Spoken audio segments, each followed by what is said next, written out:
Welcome back to another Stock Market Open. I'm surprised. I accidentally had this live stream listed as unlisted. Pretty dumb. But anyway, it is 5:27, and we are 3 minutes away from some good old data again, so we'll get into data. We've got Tesla showing up as one of the most shorted stocks by institutions, certainly by actual dollar volume right now, which is pretty incredible. But it makes sense, you know. You've got it's the one laggard Magnificent Seven. It's been a very easy stock to short. It'll be really interesting to see one day when that flip-flops. There's going to be some pretty remarkable short covering, but a lot of folks talking about that short positioning right now. But then again, after yesterday's CPI, a lot of folks wondering, is it time to actually start pricing in rate hikes rather than rate cuts? And that's at least what some are starting to suggest. I noticed this morning there's talk about rate markets starting to price for a hike after CPI surprise. And I was reading through some of these notes. Mostly people are calling what happened yesterday this really big kind of shock and surprise. And there is now a market is now pricing a 15% chance of higher rates versus less than 5% a month ago. So in other words, we got basically an extra 10 percentage points there on the potential for hikes compared to cuts. Now, in terms of March, we're at 93% chance of a hold. We do next month sit at 63% chance, or in May rather, 63% at a hold, with only about a 36.8% chance that we'll get down to our first cut. June is pricing in its first cut at about 73%, rough quick math. And I don't actually end up seeing a potential rate hike getting priced in by futures markets, but some folks are using some logarithmic algorithms to suggest that there's some form of post-CPI shock, and therefore, based on the math these economists are doing, there's a slightly greater chance of a hike. That's at least what they say. I personally don't see it, both in the actual futures market and in likelihood, but who knows? January setup was a little bit of a surprise. As far as data, today we really only get revisions on PPI. It's not going to be until tomorrow that we get our retail sales, our import prices, continuing claims. Then on Friday, we'll be looking at PPI, University of Michigan sentiment and such. So we just got mortgage applications in. The prior release on mortgage applications was 3.7, and they came in at negative 2.3. Not a surprise either, given that rates have really popped off. We've got the 10-year sitting at 4.30 right now. It's a pretty remarkable run right back up on rates. That I'm not sure anybody was really expecting that in January. But then again, I don't think anybody was really expecting Lyft to clickbait us yesterday. Boy, that was entertaining. If you didn't hear about it, Lyft basically added a 0 to 50 basis points for one of their metrics. And it looked like they were forecasting a 500 basis point increase versus a 50 basis point increase. And so the stock was up like 60%. And it's still up after its beat, but it's up like 20% now. So you have this massive 45 percentage point correction, basically. Let's look at that. So we go over here. Yeah, look at this. This is crazy. Look at that. Oh my gosh.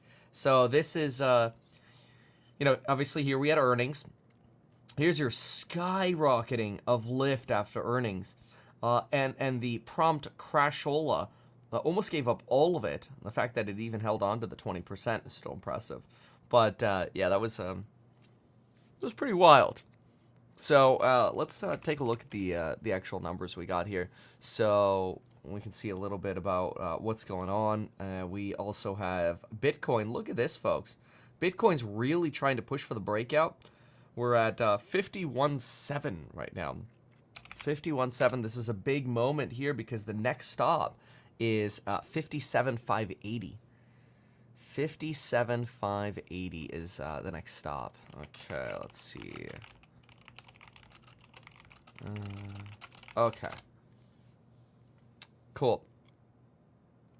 We're gonna go, let's see here, Lyft. Lyft, what do you got? Let's see. Okay, here we go. Lyft comes in with a bookings beat, 3.72 billion versus the 3.67. Their net came in at 71 mil versus the estimate of 23, so you had a big beat here. They had 190.8 million rides versus the 183.9 expected. They slightly missed on active riders, but people took more rides. Positive free cash flow in the fourth quarter for the second time ever. Let's see here. We've got first investor day to be June 2024. Positive free cash flow for Q4 for the second time ever, rather. Modest growth in gross bookings per ride ratio. Turning point on free cash flow. Strong demand for e-bikes. Yeah, and then obviously we had the little oopsie-doopsie on the adjustment, which, again, somewhat entertaining. But let's take a peek here. So we had, I can tell you exactly what the line was in just a second. So while I grab that, I save the darn thing here. I just have to find it out. But anyway, obviously markets today are going to have to work in how they want to react to, you know, a CPI world. Here it is, CPI world where things are substantially, you know, at least there's a risk, I guess you could say, of this sort of pricing in that, hey, maybe we're going to get this substantially higher level of interest rates for much longer than folks had expected. Here we go. Lyft adjusted EBITDA margin expansion calculated as a percentage of gross bookings of approximately 500 basis points year over year, when the reality was 50. Oops. So yeah, a little bit of a flip there. Okay. Next, then we have, so that's Lyft. We had an Airbnb report yesterday as well.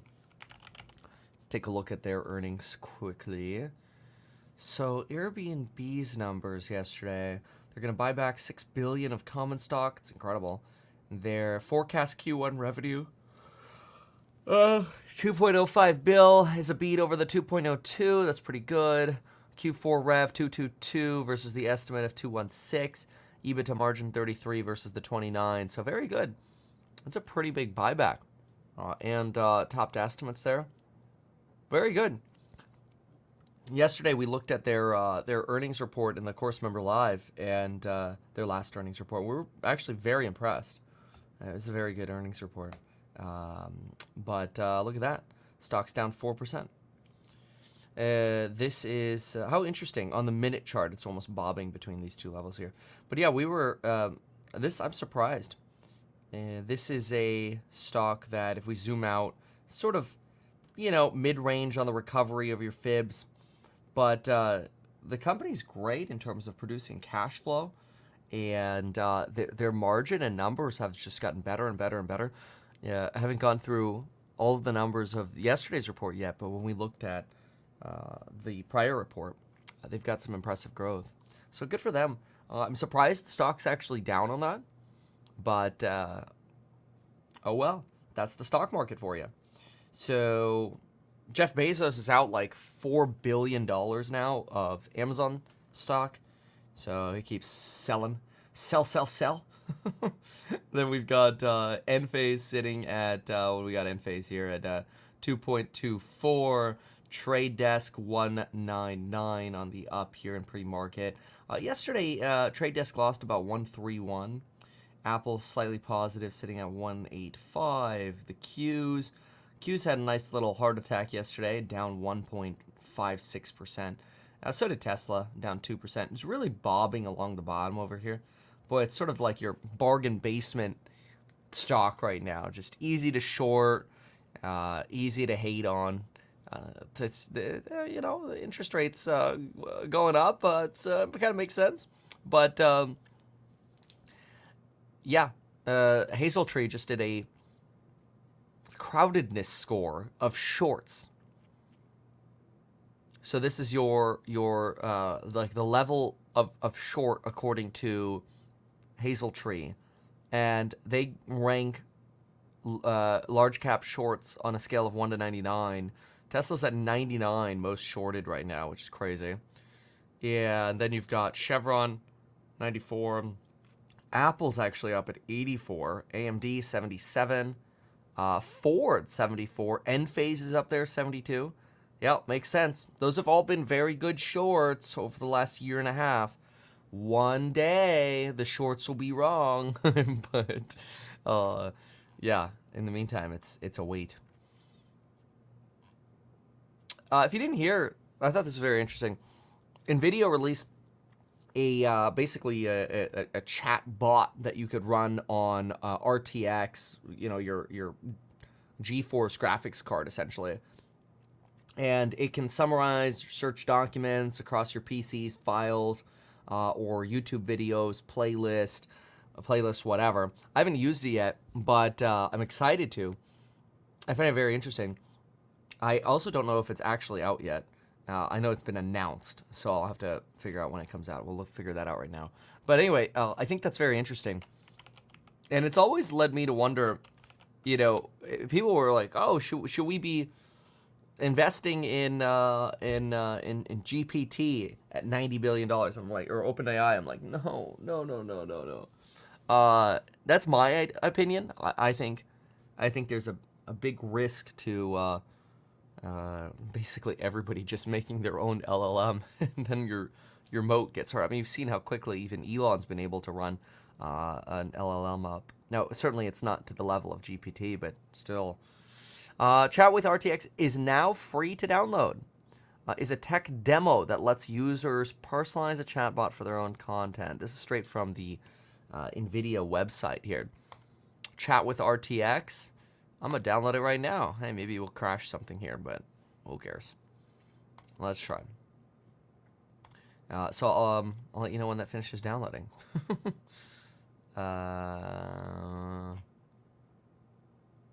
Yeah. Okay, you need a 30 or 40 series NVIDIA RTX.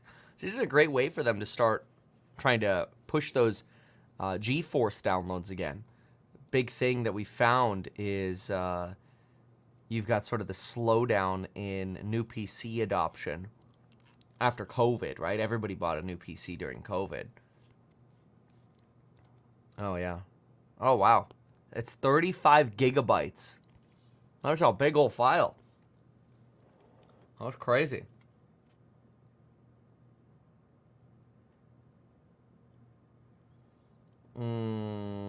Yeah, yesterday I did a... what's it called? Yesterday I asked Bard over at Google. They call it Gemini now. I asked it, hey, give me 3 studies with data on, a certain topic. And it's like, sure. And then it summarizes, title and basically abstract of these studies. And I'm like, that's very interesting. I didn't think that there actually were studies on that. And then I'm like, can you give me the links for those? Oh, I'm sorry, I can't do that. I'm like, okay. Can you tell me where to find them? Sure, here's the PubMed, ID. I'm like, okay. So I searched the PubMed ID. It doesn't even exist. Like, it totally made it all up. I'm like, bro, what the hell? I'm like, that's really impressive. You went as far as making up PubMed IDs. I'm like, oh. I think we were talking about this yesterday.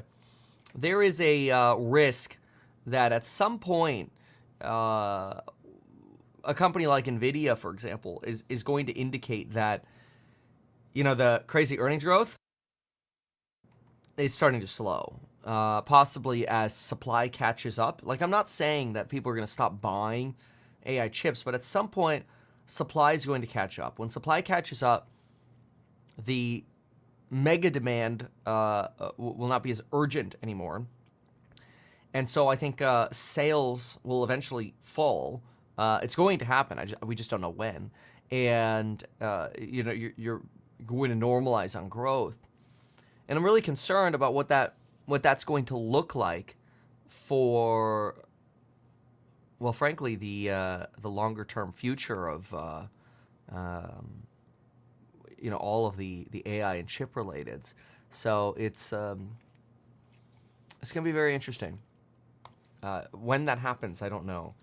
So we'll see. We shall see. Okay.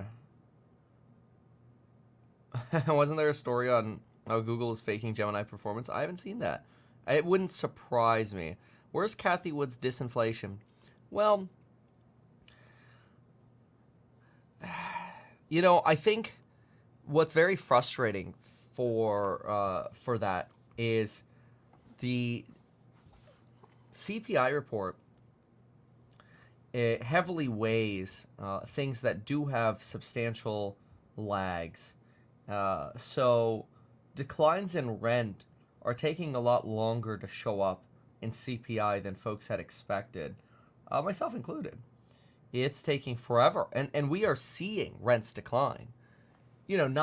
Nothing's going back to 2019 levels, right? But a lot of things, like insurance, for example, insurance is very frustrating because insurance has like an 18-month lag to actually show up inflationary pricing. And after that lag, then it takes even longer for CPI to actually realize it. So you have disinflation occurring at companies broadly. I would say almost every company, with the exception of maybe aerospace, almost every single company is facing disinflation. The problem is the lagging nature of CPI, unfortunately, doesn't really enable screening for or adjusting for those lags. It makes sense. I mean, just from a practical point of view, like if you're an insurance agency, you don't really need to raise your insurance premiums because you're competitive at lower prices when your costs are still low. But then it takes time for your costs to go up, all the inflation to occur. Then after it occurs, you have to raise your premiums. Okay, well, you can't snap your fingers and all your premiums are higher. That happens over cycles. And you don't want to lose your customers, so maybe you do it over a couple cycles. So it's very, very challenging. And somewhat unfortunate, but it just means it's going to take more patience. But yeah, the inflation, the disinflation is here. It's just not in CPI yet, as fully or quickly as would have been hoped for the January report. And then, of course, you still have the January potential issues of, whatever, warmer January, less snow January, therefore greater services spending or beginning of year spending. You do, in fairness, also have positive real wage growth again. So that does also support spending. So, whether that's, I don't know. Let's see here. So we know rent took up 2/3 of inflation. Then insurance took up another substantial portion. But even as simple as education commodities, personal care products. Let's see some other ones here. Pet services, including veterinary. Well, the medical ones, again, a lot of these have to do with how long it takes medical commodities and medical pricing to get through the system. And health insurance, that all takes time to get through. I'm thinking more of personal care services, haircuts, what is this? Laundry and dry cleaning, apparel services, financial services. These things can happen, a lot of these things can happen earlier when you have a warmer winter as well. Like certainly, oh, let's get our taxes done earlier. Let's get our haircuts. Let's get our clothing ready for their spring clothing ready, whatever. So there is some aspect to weather as well. But the big carriers here are rent and insurances. In fact, we can calculate that. So let's do that really quick. Let's just see. It's a good question. So if I go, I want to get to services. Here we go. Okay. So this is this would be core, but not super core. So 0.06% is weighted by, on the month, is weighted by 0.36. God, that's a huge weight for rent, for shelter, 191. So if I run just the shelter equation, yeah. Shelter alone made up 0.21 of the 0.39 core beat. So of core, shelter was half of that. And then when we factor, or when we look at super core, the big factors of those are going to be, I'm going to just do medical, vet, and insurance. Let's weigh those. So I get 0.7 weighed by 65%. Oh, it's going to just take a pretty second. Those are going to be a lot of decimals, but that's okay.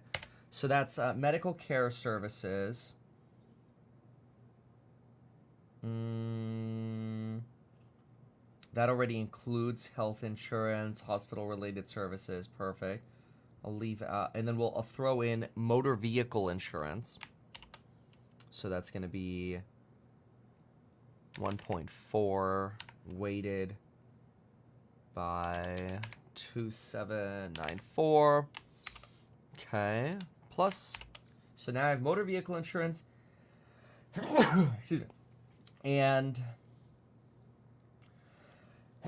oh yeah, medical care services, motor vehicle insurance. Okay, we got those. Recreational services, I don't need that. I'll throw in pet services for including veterinarian. I'm going to include that point because I think these are very lagging.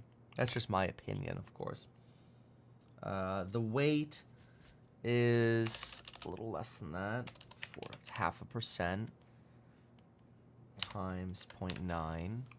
Okay, there we go. And then I think I will, and then I'll throw in personal, well, no, I'll leave personal services for a moment. So what do we get there? So, I'm going to write this down. If I write down pet services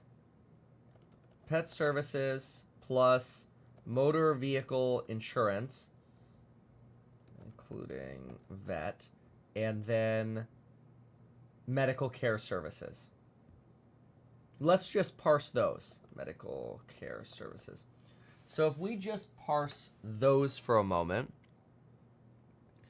the and then separately we did housing. Housing we said was about, oh boy, now I forgot what that number was. It was about half of the 3.9. So housing was roughly half of core. But then these numbers are part of supercore. These three are part of supercore, and or a part of supercore. It's not all of supercore. That would be another. So call it roughly 0.2 of the 0.39 increase, and then these right here, just those three equal about 0.09 of the 0.039 increase. Okay, so what does that actually give us? Well, this is interesting in my opinion. If we take, let's do this.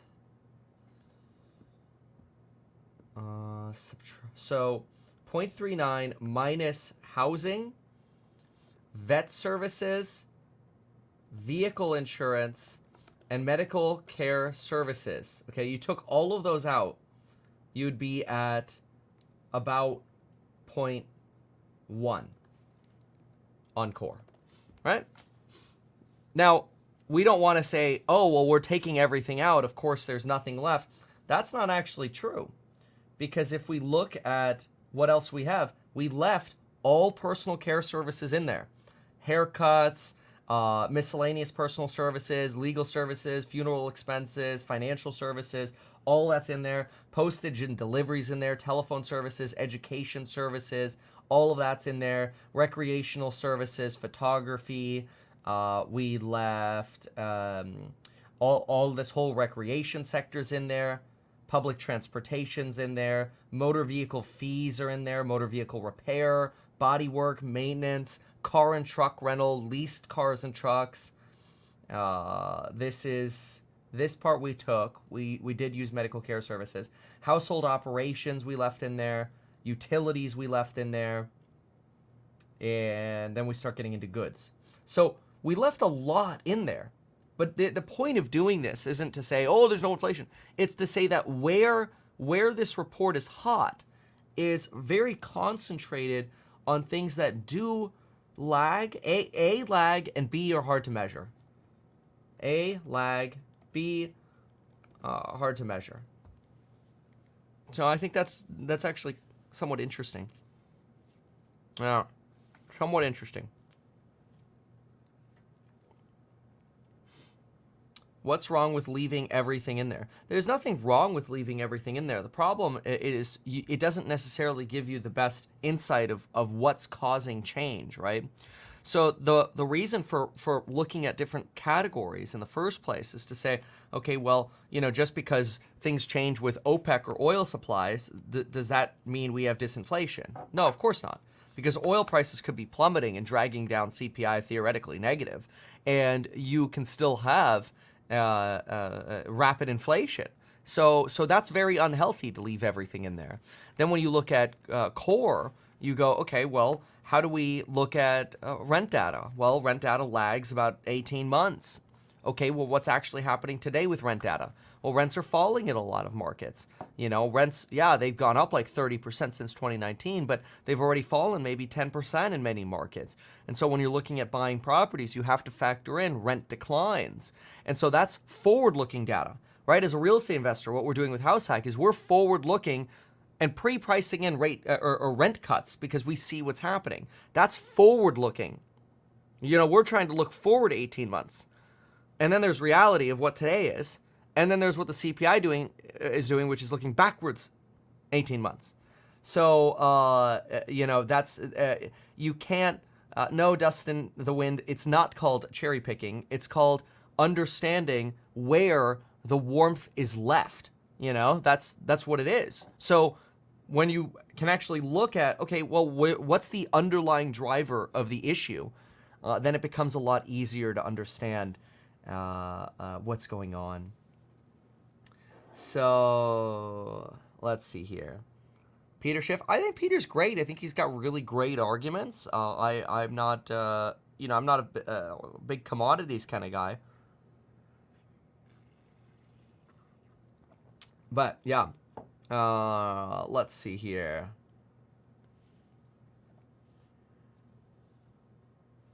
Disinflation doesn't equal deflation. Of course not. Yeah, we know that.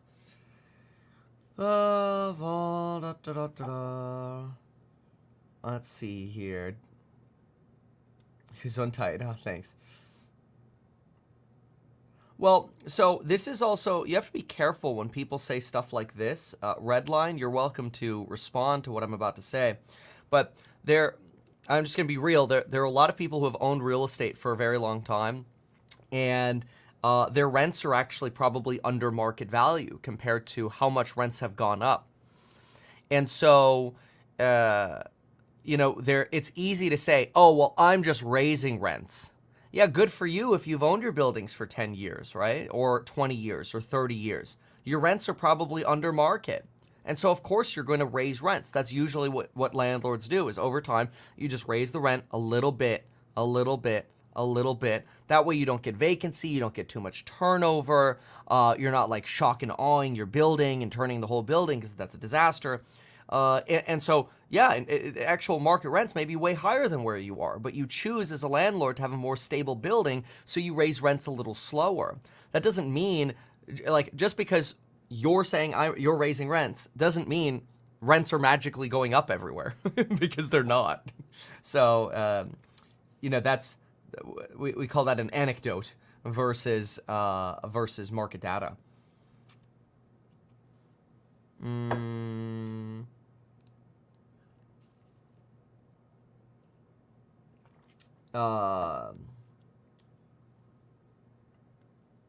Yeah. Bitcoin Man just joined and says Bitcoin is going to 250K minimum. That's awesome. Let's see here.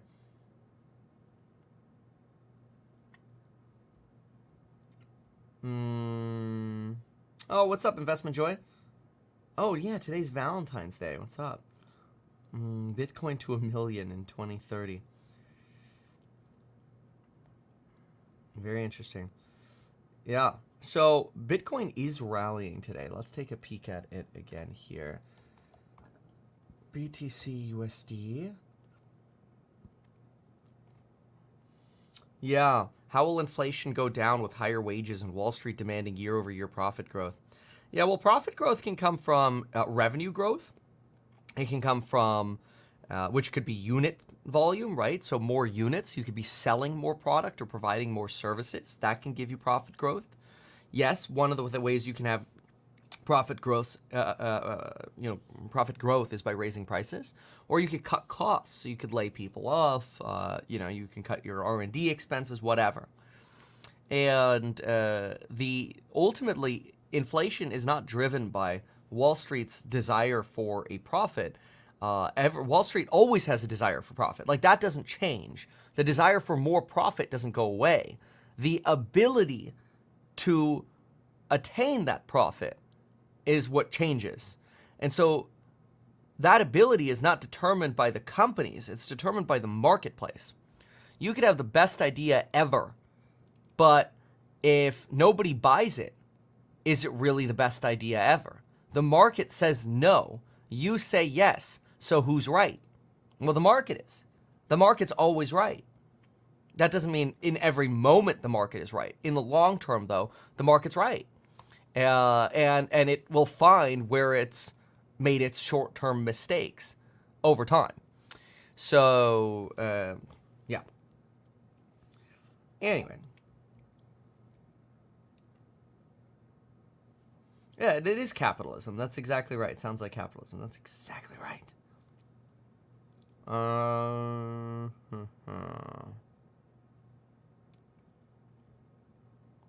No, nobody's saying greed is good. Capitalism does not mean greed. Capitalism is a way of efficiently allocating resources. The most profitable idea creates the most livelihoods for people. It creates the most opportunity for people. It creates the most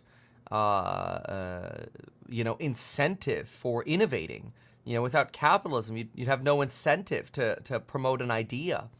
So, or to take risk. Plenty of people take risk and fail. I've certainly failed many times. But capitalism motivates people to keep going because, you can succeed wildly. I think it's a wonderful system. That's not to say there aren't inefficiencies of it. All right. See what else we got in terms of El Nuza.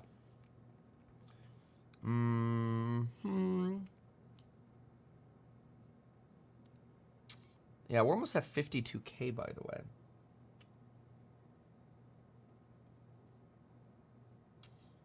There you go. Well, capitalism doesn't allocate money to bombs and weapons. Governments do that, right? And that's not capitalism. The government taking and giving it to defense contractors is not capitalism. That's government intervention. That is the opposite of laissez-faire, right? If all of us had to allocate a percentage of our annual income to defense contractors as opposed to paying taxes, then we would do it based on the feeling of risk we have. You know, if you're like, hey, I live in Ohio, I got my own bunker, I don't give a crap, you'd probably allocate zero. You know, if you're in San Francisco, you'd probably allocate a lot more. You see what I'm saying? That would be a capitalistic way to allocate resources for war. You'd probably have a whole lot less wars. But you know, yeah, that's the government. The government taking money for weapons is the opposite of capitalism.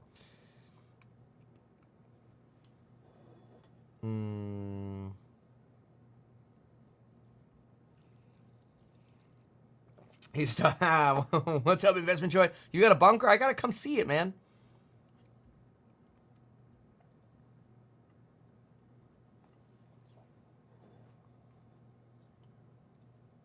Okay, so yeah, well, good job on Bitcoin here today. Look at this. I mean, remember this was our ETF approval here, straight down after ETF approval, which we expected there'd be some buy the rumor, sell the news. So it's not a horrible surprise. And I think what's happening is here we've just returned to trend. So let's draw this out. Ooh. Oh, I can't really do a great one. No. This is probably better. It's a little rough. Let me see where this actually extends to. Maybe.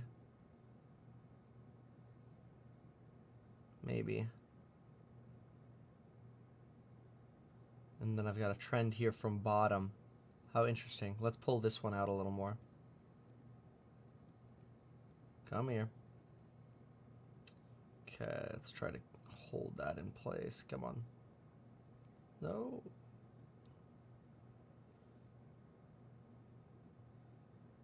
Interesting. We didn't really make it to that trend line. I'm going to have to zoom out a little bit. Let's go out to the week chart. There we go. So, yeah, there we go. This is how we had this one angled. That's not useful down there. So I might go right about here. No, maybe a little lower. I'll adjust this one again a little bit. But that's sort of the path that we're in, it seems like. Yeah, fix that again. Something like this. Yeah, I mean, it's a great trend. And then we've got our support below us. So our support below us right now is like 38K. We didn't even have to bother testing that. Go a little higher. There we go. Yeah, I'd say that's pretty good. So I know there are a lot of lines here, but between our fibs, we have this wedge essentially that we're within. So not super useful, but I think it does indicate that the trajectory is probably 57 pretty soon before any kind of larger drawback. Okay, very well.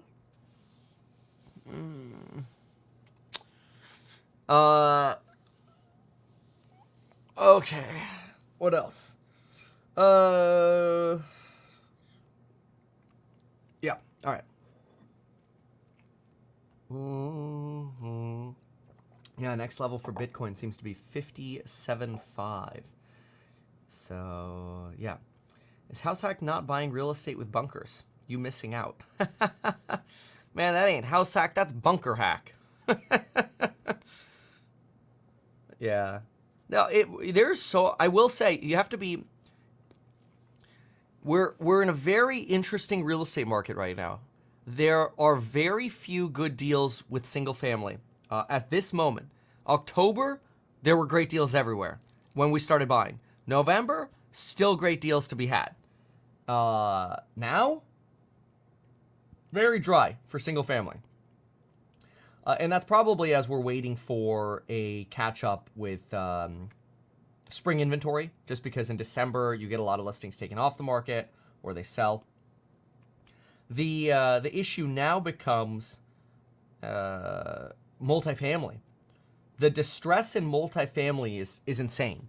And HouseHack is very uniquely positioned because you've got real estate funds that have like $500 billion, $500 billion to allocate. And then you have everyday investors that have, $500K to allocate, let's say, right? And we're in this place where we're allocating, $5 to potentially $15 million per building. And there are not a lot of people playing in that space. It's really, really quiet in that space. And I love it. So we found this really cool niche where there's extremely little competition on anything we're looking at in that price range. It's crazy. But I did go through a single family, because I regularly do. And boy, am I glad I went through it. But I went into the crawl space of this one. And it wasn't really a crawl space. It was more like a crouch walk space. But the whole thing was my quick little video here wasn't good, but the entire underside of the house was covered in mold. We don't own this. We were looking at buying it, and the inside of the house is totally fine. Like, you wouldn't know that the entire bottom is covered in mold. And it's not just one area of the property where it's like, oh, it's a bathtub leak or something, which is very common. No, this was like everywhere. I could go, to really any part of this house. And there, I'm at the totally opposite side of the building. It's all mold, all mildew and disaster. And the problem with something like that is it's not even like, oh, let's just cut it out and replace the wood. It's just going to get moldy again. You basically have, that house needs to be rebuilt. Like, just because of the way it's positioned. It's just a river. It's literally a river. So terrible. I mean, people in that house are going to go loony living in that house. Literally, like, mentally disabled from mold. Anyway. That's the worst kind of mold. Yeah, like, mold isn't a big deal if, like, the biggest deal with mold is knowing what the source is. One of the first deals I ever did in my career was a mold house, Stachybotrys, toxic black mold. And I actually found the water leak. I'm like, oh, that didn't take me long in the attic. And the homeowner had been living in it for like a year, and she was starting to lose her mind, living with toxic black mold. She's like, we're like, how do you take a shower? She's like, oh, I just go outside. I shut the water valve off after I'm done showering, and when I shower, I turn it on. And she didn't want the mold to keep growing, so she only had the water on for her shower.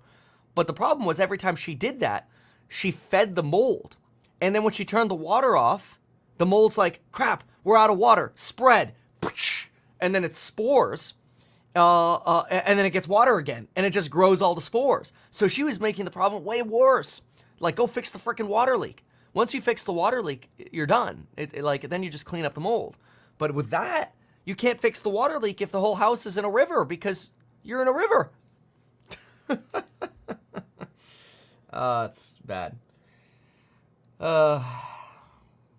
Real estate takes it's a very, very different skill set to do real estate. I love it. It's easy. I consider it easy and very fun, very predictable, but you got to be careful of the pitfalls, that's for sure.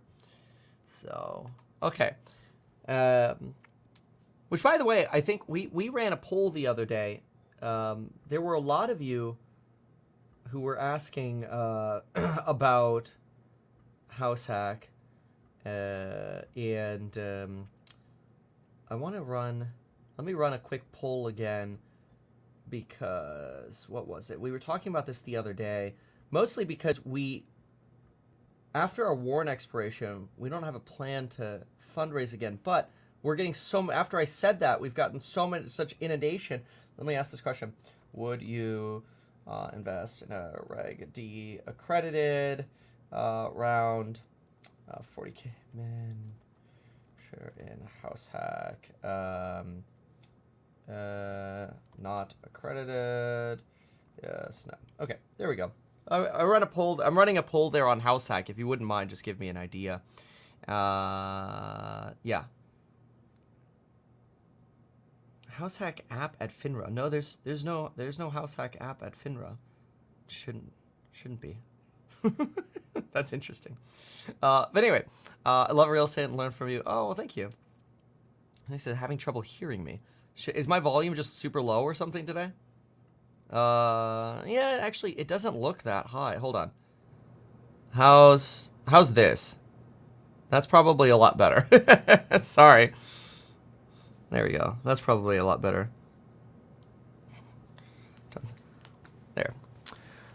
Finra's not the boogeyman. Finra's fine. Okay, much better? Okay, good. Sorry. I think I may have... You know, sometimes Max comes in here, and he thinks it's funny to play with the dials. I'm like, stop tuning my dials on my switchboard. Anyway, okay, so Magnificent 7, blistering risk-adjusted return is waning. The fabled Mag 7 returns adjusted for volatility is higher than any other main asset, and is closing in on levels that have been previously associated with major pullbacks. Yeah.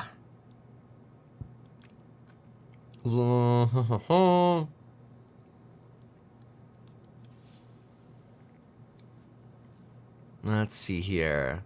Returns become let's see here.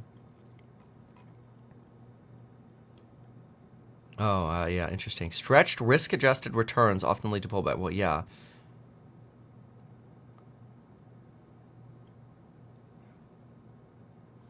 I will share this screenshot here. It's somewhat interesting.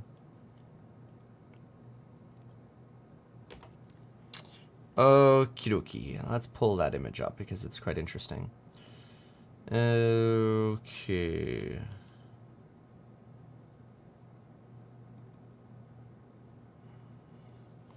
Okay, that will take a second. Anyway, it basically shows the Magnificent 7 at a risk-adjusted level that, you know, somewhat aligns with COVID and then 2 times just after COVID, where if you had a little bit of some peaking moments. And didn't know that people like to hear that. Okay, here we go. Here it is. The screenshot has arrived. All right, very well. So let's see here. What else we got today? After the earnings.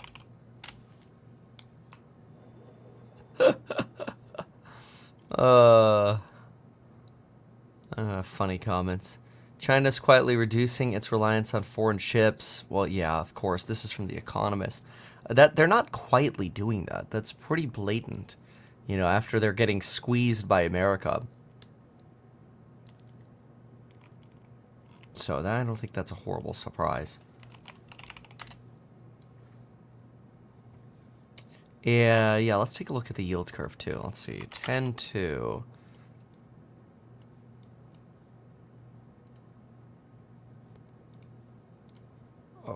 Okay. What do we have today after this giant swing in treasury pricing? We are at, wow, we're roughly the same yield curve. -31. That's pretty impressive.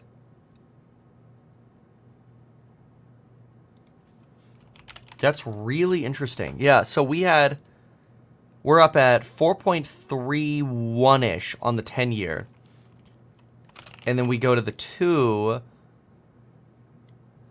Wow. Let's pull this here. There we go.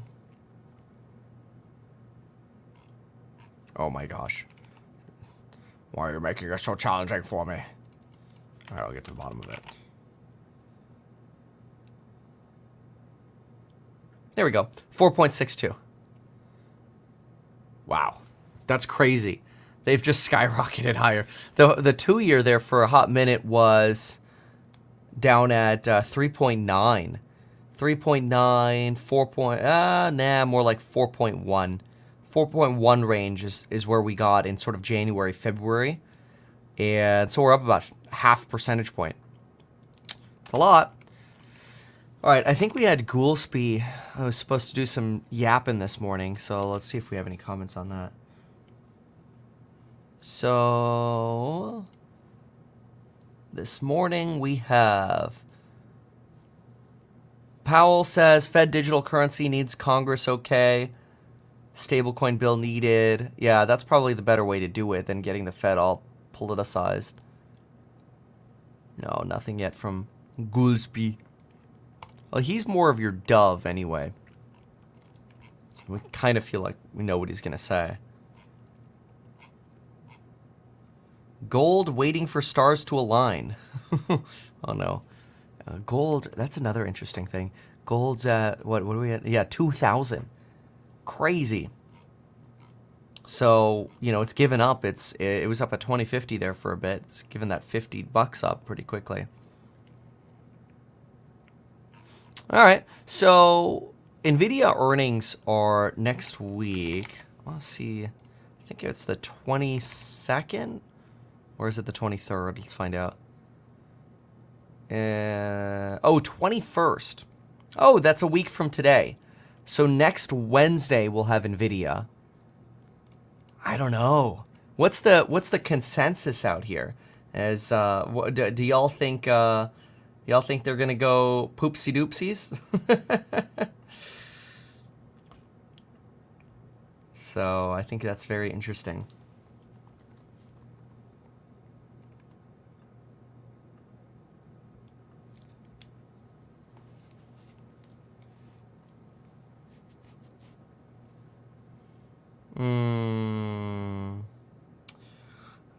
Ignacio says, who's the target audience?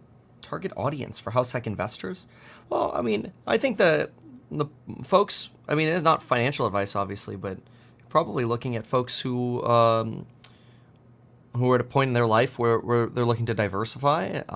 They're not, you know, as you say here, looking to do their solely their own wedge deals. Maybe they're doing their own wedge deals and they want to diversify as well, right? I think it's a diversification play is the way I look at it. You know, there are also a lot of folks who are, you know, setting up for their retirement, and they in the future, you know, they make other, like, they don't do wedge deals themselves. They actually try to get away from real estate, right? They don't want to deal with tenants and toilets, and they're just looking for passive income, and that would be different, obviously, but. Generac Holdings down on earnings. That doesn't surprise me. They're pretty interest rate sensitive as well. Let's take a look at Generac. So Generac, sales of 1.06 billion versus 1.09, and sales growth of maybe 3 to 7% this year, with a midpoint at 5%. So not too terribly surprising. These larger investments, they take, oh yeah, they're down 7% on that. Larger investments take some financing usually to pull off. So that makes sense. Look at that. There's Bitcoin still sitting at 51.6.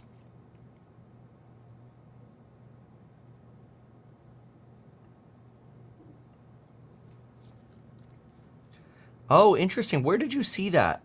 I saw companies saying they're buying up AI chips but have no use for them. I would love to see that. From Generac, super bullish for Enphase. This growth is expected to be driven primarily by residential product sales growth in the mid-teens range. Oh, that's great. Straight chillaxin. I've been a landlord for 5 years. Sick of it already. Yeah. Yeah, that's true. Listen, it is a job. Like, you know, we realize what we're doing with house hack is hard for a lot of people to do themselves because it's a pain in the ass. It's just the straight way to put it. But that's okay, you know. Yeah, I knew what I was getting into. Been doing this long enough.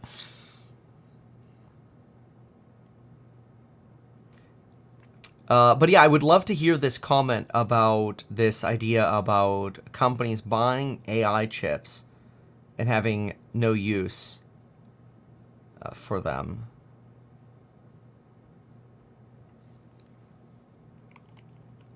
I'm gonna just try to search that.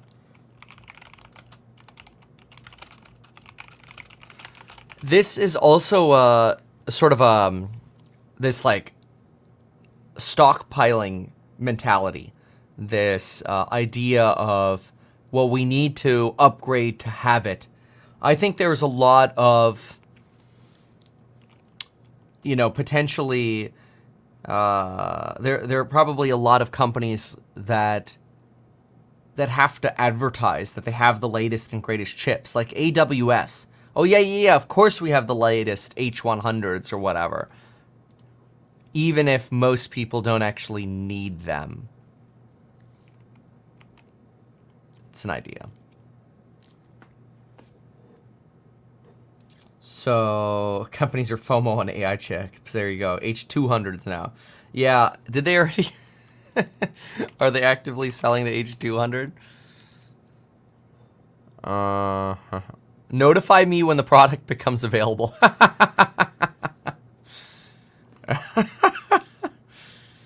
Yep. Yep. Very interesting. Double the capacity of the H100. The 200's larger and faster memory accelerators. I mean, this is like reading a new iPhone description. And then the next one's going to be the B100. Oh, this is funny. I mean, it's that refresh cycle, which is great.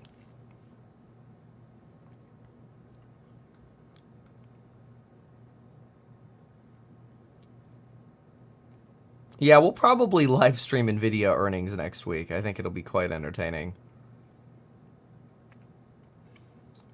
I would not invest in properties, pain to deal with, and therefore hate the business. Well, see, you would actually, let me ask you this. You'd probably be the kind of person who might be, I don't know, maybe not at all, but the person who might be interested in basically a passive way to get essentially passive income from investing in real estate, right? Like if you make an investment into whatever, a product, and it's like, you know, you get the appreciation, the cash flow, and zero of the headaches. That's probably a way to diversify your portfolio, reduce the volatility in your portfolio, increasing passive income depending on what phase of life you're in, right? That'd be very interesting, because I think real, like actually managing real estate for most people is a pain in the ass. Okay, so what? I mean, there's not much news today. This is why we get to do a lot of chatting. Let's see if I can find something else. No, arrived homes is a joke. Sorry, I've gone through that like a million times. I have a video on it somewhere. Oh, I think we did a course member live stream on it. Yeah. Okay, so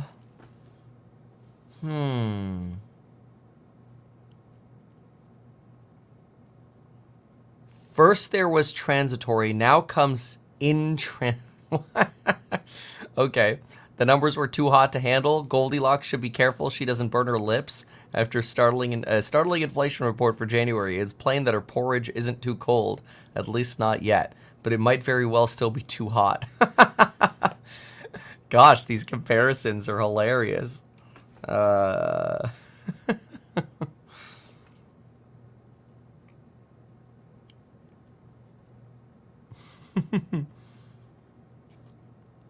Team Transitory lost the battle. Trimmed mean. Even trimmed mean annualized looks not so great. Well, but annualizing January's data. Yeah, that's month-on-month annualized. That's rough. Atlanta. That's better. I'll show that one in a moment. These are some interesting charts. We're 4 minutes from the bell, by the way.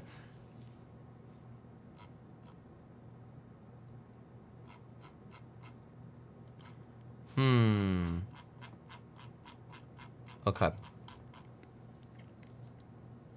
Yeah, and then the super core, of course. That's a good chart too. Okay, so I'll pull up 3 charts here. These are pretty interesting. Okay, I'm going to end this poll in a moment, by the way. If you haven't yet voted in the poll, do me a favor and vote on it. The SEC, by the way, is talking about increasing the requirements to be an accredited investor. I think right now 18% of people qualify as accredited investors, and then you have the SEC is probably trying to push that down to like 5%, maybe under 10%. I'm not exactly sure where they're going to end up going, but it'll be a change. So the accredited investor rules will probably change substantially. So this is the, anyway, I'm going to close that poll in just a sec. So if you want to vote, do that within like the next 60 seconds here if you can. Okay, so what do we have here? This is trimmed mean. This is the Cleveland measure. And if you look at the year-on-year trimmed mean figure, you can see here the white level has come down substantially. And that's the year-over-year figure. However, what they've done is they've annualized the month-over-month figure, which I think is a bad idea. Look at how volatile this level is. I mean, you constantly have a zigzag here, whether it's zigzag down or zigzag up. I don't think this is actually a bug or a problem. This is very, very straightforward. So I don't think that's a surprise.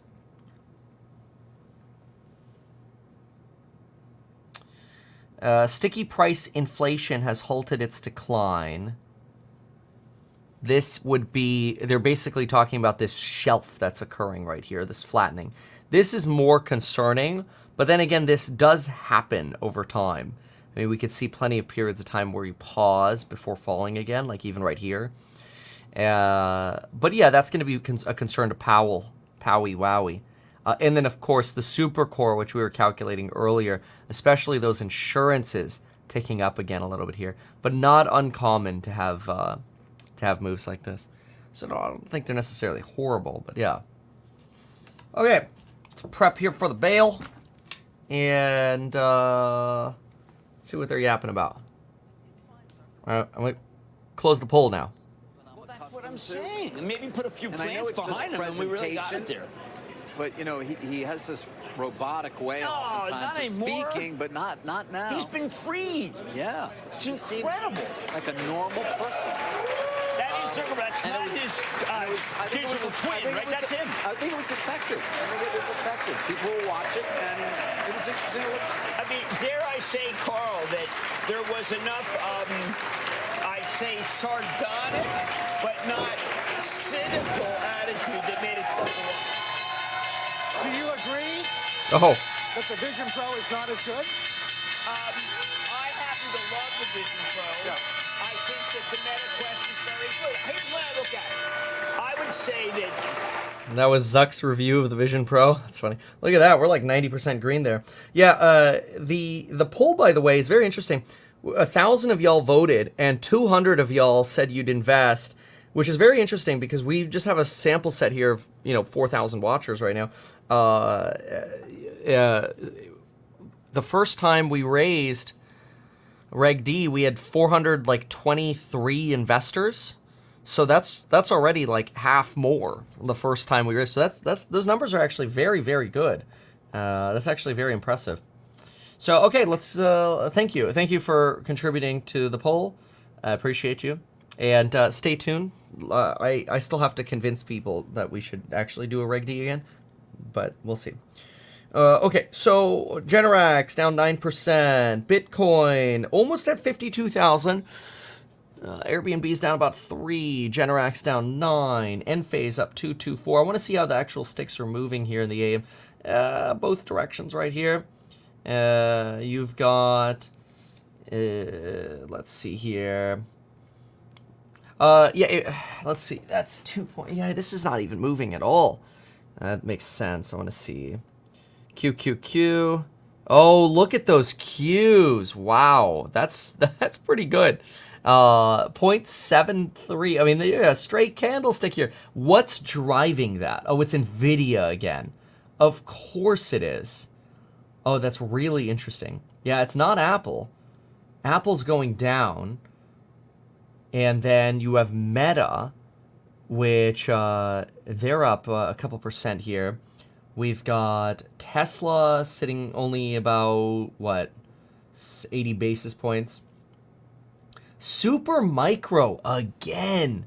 We watch this one all the time. You know what blows my mind about Super Micro Computer is they're basically selling you server racks. It's shocking. So they're selling you server racks, and this stock is going insane. Let me see what the PEG ratio of this sucker is now. Yeah, definitely not driven by Tesla. That's a good one. Yeah, you're right. So if I go, oh boy, let's see here. So if I go EPS 2160, okay, so we're at 828 divided by 2160. It's trading for 38 times earnings. Its net margin is 8%. And its forecast growth, 16%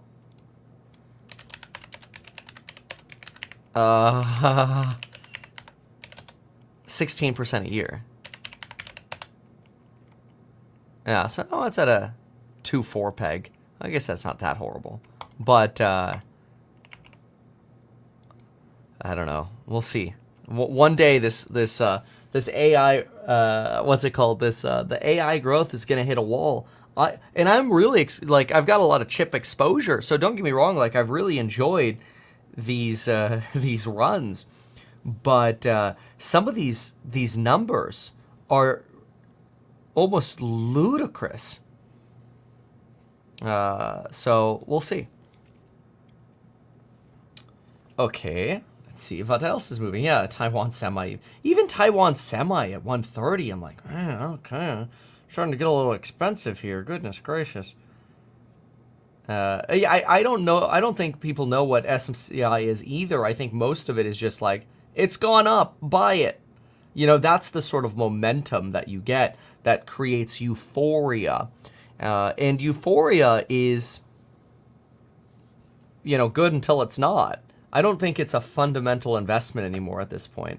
I think SoftBank totally has ARM rigged, by the way, for your lockups next month. I would be very nervous if I held ARM at these levels going into the lockups. But they do have great margins. Like, I'd rather have ARM margins than SMCI margins. ARM makes a lot of money. ARM, you're looking at... Yeah, I mean, their gross profit margins in the 90s, you know, 96%.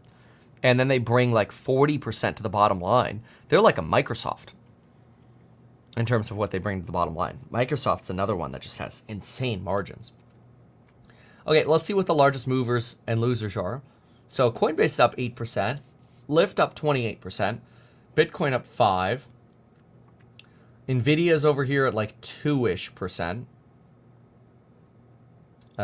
You've got Enphase Tesla around the 1-ish% level. And then if I flip to the downside here, we go Airbnb 4.3, New York Community Bank still sitting in the mid 4s. Costco's at 7.13. Let's see here. Apple's flat. Hood. Let's jump into Hood there for a moment. Hood did beat yesterday. Oh yeah, look at that. 12% on Hood. It's pretty good.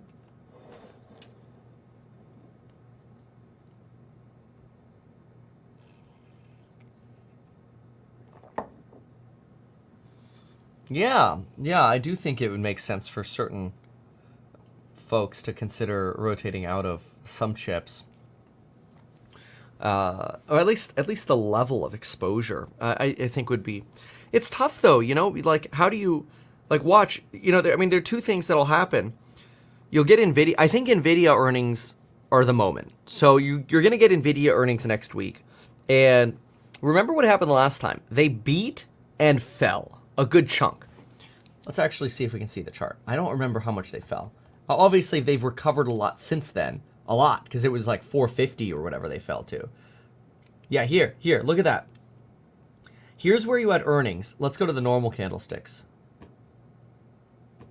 Okay. So earnings were here.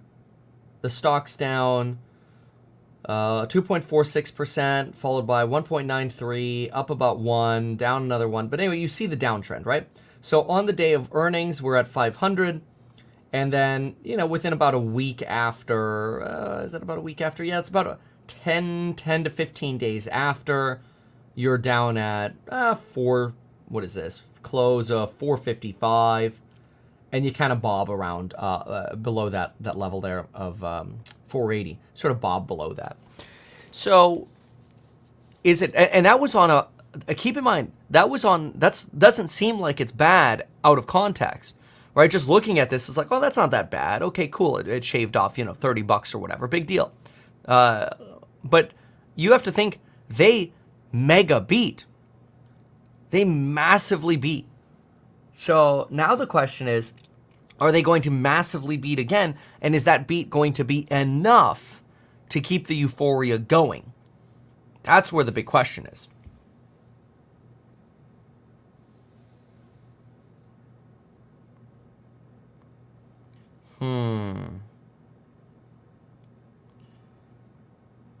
Thoughts on Walmart buying TV maker Vizio, trying to hurt the new Roku? Oh, that's interesting. Yeah, I think it's a money-losing business, and so the TV makers themselves. But, what they're probably trying to do is they're probably trying to integrate the Walmart shopping system into people's TVs.